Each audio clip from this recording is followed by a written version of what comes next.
كانوا الناس في الزمان القديم كيهضروا بزاف على واحد المرأة سحارة اسمها عيشة قنديشة. كانوا كيقولوا عليها بلي كتسكن في الجبال والوديان المجهولة، وفي الليل الظلام كتخرج تجول بين الناس. القصة كانت كتقول أن عيشة قنديشة ماشي بشر عادي، بل كانت شي حاجة ما بين الجن والبشر.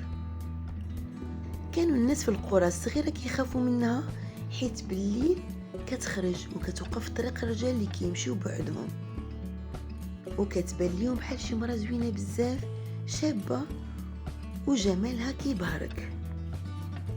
كتلبس حوايج بيضين وكتمشي حافية الرجلين، ولكن المميز فيها هو أن رجليها ماشي بحال ديال البشر، كانت عندها رجلين ديال الجمل. كانوا الرجال اللي كيشوفوها كيتسحروا بها وكيمشيو معاها لشي بلاصة نائية بعيدة عن الناس، تما كيبقاو معاها حتى كتغيب عليهم العقل وكتبدا تسحرهم وتدوخهم بكلامها. كانوا كيقولوا بلي اللي مشى معاها ما كيرجعش، وكاين اللي كيرجعوا ولكن عقلهم مفقود، كيتحولوا بحال المجانين وما كيعرفوا حتى شنو وقع ليهم.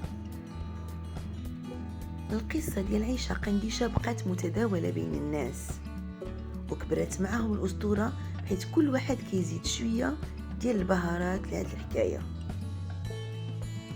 كاين اللي كيقولوا بلي كانت امرأة ضحية الظلم ورجعت تسحر الرجال انتقاما منهم، وكاين اللي كيربطوها مع الجن والعالم الخفي. واحد النهار كان واحد الرجال في السوق وكيهضروا على عيشة قنديشة. واحد منهم قال بلي راه كاين شي شيخ في واحد القرية بعيدة اللي كيعرف كيفاش يهزمها. هذا الرجال قرروا يمشيو عنده باش يطلبوا منه المساعدة. فاش وصلوا عند الشيخ عطاهم وصفة سحرية وقال لهم باللي خاصهم يقراو عليها آيات من القرآن ويكونوا ثابتين في إيمانهم باش يتفادوا السحر ديالها. دازوا الأيام وعيشة قنديشة بقات غامضة في قصص الناس، وتبدات واحد الأسطورة اللي كتخوف الصغار والكبار في المغرب، ولكن ما عمر شي حد قدر يقول الحقيقة الكاملة عليها. واش كانت فعلا كاينة ولا غير خرافة كتحكى؟ هاد القصة بقات كتهز معها الرعب والغموض، وكبرت مع الوقت باش تولي جزء من التراث الشعبي المغربي.